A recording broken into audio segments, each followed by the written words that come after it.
Hi everyone, this is Ronald Malencio again, here with a dev update. I'm going to be talking about Vlogger. If you want to know what Vlogger is, feel free to watch my previous video that talks about the game. For these types of dev updates, it'll be much deeper into the development as opposed to some other videos that I'll be posting, which is more high level about the game and other concepts. So there definitely has been a lot of testing and playing and discussions with other people about Vlogger. And so, out of a lot of the changes that are happening, the four big ones that come to mind, I'll be talking about. So the first one is going to be the key mechanic of the game. I mean, that's pretty big for the game. So originally I was planning a worker placement style. So a lot of the vloggers would actually occupy different spaces that block other players from taking those actions. So very classic worker placement. So I turned that totally around. And so now I'm doing an action point allowance system. And so for those who aren't aware, so an action point system is just certain types of points. You could think of it as options, or you could think of it as, the number of choices that players have. And so, for example, if let's say there are 8 choices, each choice costs like 1 point. And so each player may have 5 points. And so out of those 8 options, they have five options. If they could choose, select five. So that's an action point system. So I've changed that. That changed. That was a big change, and I'm taking a look at that, and it does seem to jive well into this vlogger theme because, as I mentioned before, there's this time element, and so I'm seeing the parallel of time and action points working pretty well together.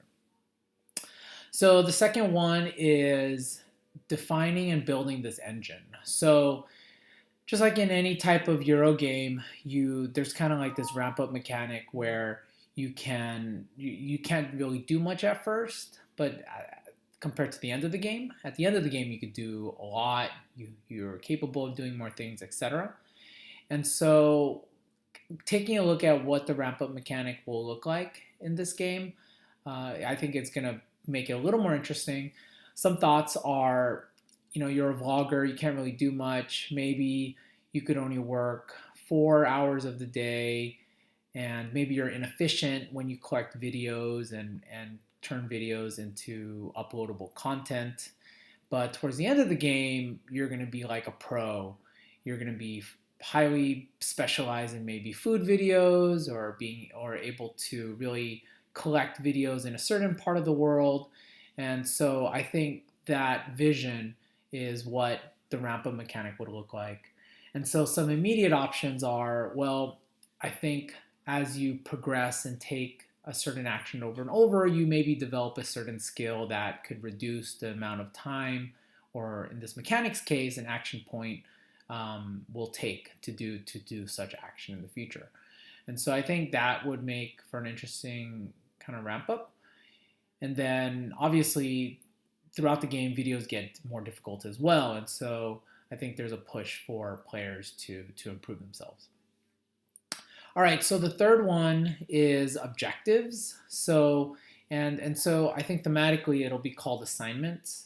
So assignments are things that you can partner with individuals or organizations. So for example, you want to partner with the Japan Tourism Board, and they say if you could produce 2 food videos, we'll give you a certain benefit. And so I think those objectives will be interesting because they give players a little more guidance and direction. I've heard that in feedback that some of the time when they're traveling the world, they don't really have a sense of where they want to go, what they want to do. And so I think incorporating these assignments in a much more interesting way gives players a little bit more choice, a little bit more direction, and enough for them to kind of further carve out their character. So for example, going back to Japan, let's say they want to partner with the tourism board, and that works well because maybe they want to improve themselves in the Asian countries of the world.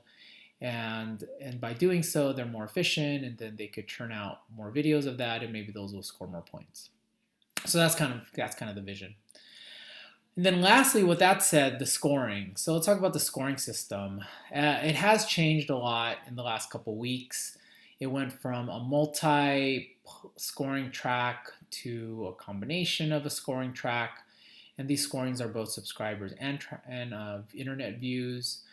I think one interesting thing that I'm looking at right now and kind of going into this key part of the game, which is these trends, is that I'm trying to see how we could leverage scoring with trends and beyond that with how people are uploading videos and how people upload videos impact trends and thus affect scoring.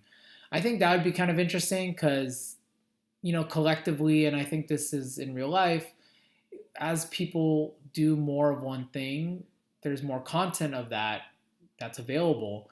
And as there's more content, maybe people would be more interested in seeing those types of things. So I think there is kind of this I think it would create an interesting feedback loop, a positive feedback loop, at least in the game design, in which when people think about scoring, they can kind of incorporate that into their decision process.